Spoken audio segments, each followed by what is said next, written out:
ایک میں نے شعر چھوڑ دیا کسی اور وقت کے لیے، چلیں پڑھ ہی دیتے ہیں، حرج کوئی نہیں ہے، نہیں وہ پڑھنے لگا ہوں میں۔ بعد از فریضہ حج پیش ازاں نماز فطرہ، از دست رفتہ کریند از ضبط غاصبانہ۔ فریضہ حج کے بعد اور عید الفطر کی نماز سے پہلے ہاتھوں سے نکلے ہوئے علاقے کو حاصل کر لیں گے جو انہوں نے غاصبانہ ضبط کیا ہوا تھا۔ اور 49 رد اٹک بسا بار از خون اہل کفار، پر میں شود با یک بار جریان جاریانہ۔ دریائے اٹک، دریائے سندھ کافروں کے خون سے 3 مرتبہ بھر کر جاری ہوگا۔ حضرت نعمت اللہ شاہ ولی رحمۃ اللہ کے پیش گوئی کا ہر شعر جہاں ایک الگ باب کی حیثیت رکھتا ہے، وہاں مستقبل بارے میں ان کا شعر جس میں صاف طور پر دریائے اٹک سندھ کا نام لے کر اسے 3 مرتبہ کفار کے خون سے بھر کر جاری ہونے کی پیشن گوئی کی ہے، مسلمانوں اور کفار کے درمیان ایک انتہائی خون ریز جنگ کو ظاہر کرتا ہے جس میں اگلے شعر کے تناظر میں مسلمانوں کو فتح حاصل ہوگی، لیکن اس کی یہ شعر کی یہ تشریح اس کا تک تنشنا لب ہے، جبکہ جغرافی اور واقعی لحاظ سے اس اہم نقطہ پر غور نہ کیا جائے کہ بھلا غبار کے خلاف مذکورہ خون ریز جنگ آخر پشاور سے صرف 45 میل دور دریائے اٹک کے کنارے تک کیسے آ پہنچے گی، جبکہ دریائے سندھ کے مغرب میں صرف صوبہ سرحد، قبائلی علاقہ افغانستان اور چند آزاد جمہوری ریاستیں واقع ہیں جو مسلمان مشتمل ہیں، تو کیا اٹک کے کنارے کفار کی مزاحمت یعنی صرف یہی مغرب کی طرف سے یعنی مسلم کریں گے؟ دوسرا انتہائی تشویشناک اور حیرت انگیز پہلو یہ ہے کہ اگر مغرب کفار سے کفار کا آئینہ بعید از قیاس ہے تو پھر دریائے اٹک تک کفار پاکستان کے مشرق یا شمال مغرب کی جانب سے کن راستوں یا علاقوں سے گزر کر پہنچیں گے؟ کیونکہ مقام کا رازدار آخر دریائے اٹک ہی بتایا گیا ہے۔ 55واں شعر ہے جی۔ پنجاب شہر لاہور کشمیر ملک منصور، دوآب شہر بجنور کرین غالبانہ۔ پنجاب شہر لاہور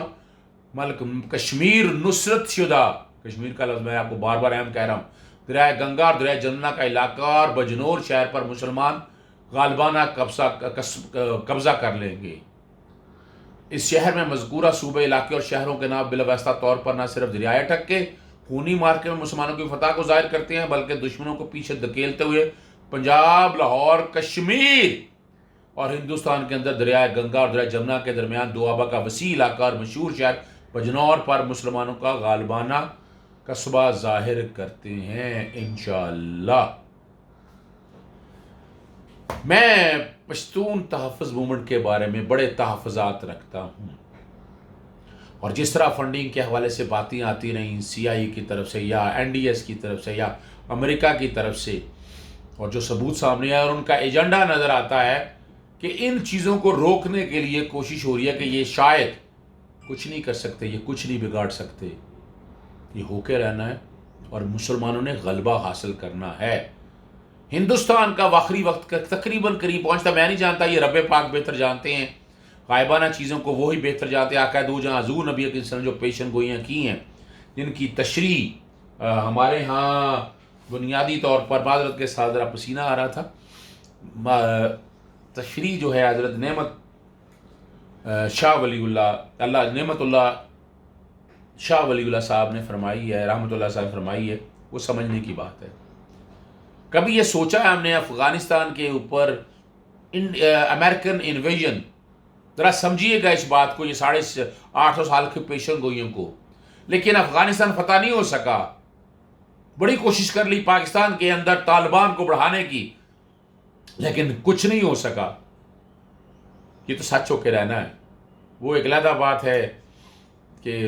قیامت کے قریب کی نشانی ہے، میں وہ نہیں بات کر رہا، لیکن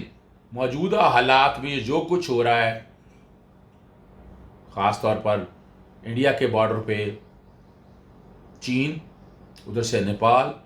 اور پاکستان کی پوزیشن کو سامنے رکھتے ذہن میں رکھیے گا، یہ نصرت اور فتح مسلمانوں کے ذمہ ہے، اور ایک بڑے ایجنڈے کے تحت پاک فوج کو بدنام کرنے کی کوشش کی جا رہی ہے. یہ جنگ جو لڑنے میں نا پاک فوج کا بہت ہاتھ ہونا ہے. اس کو جتنا مرضی کر لیں، یہ نصرت و فتح ہماری ہونی ہے مسلمانوں کی، اور اس میں ہماری پاک فوج کا ایک بہت بڑا کردار ہے. خدا را سمجھیے گا، مشکل دشمن کو پہچانے جو باقاعدہ ایک ایجنڈے کے تحت بدنام کر رہے ہیں اداروں کو. اجازت دیجیے گا، بہت شکریہ، السلام علیکم.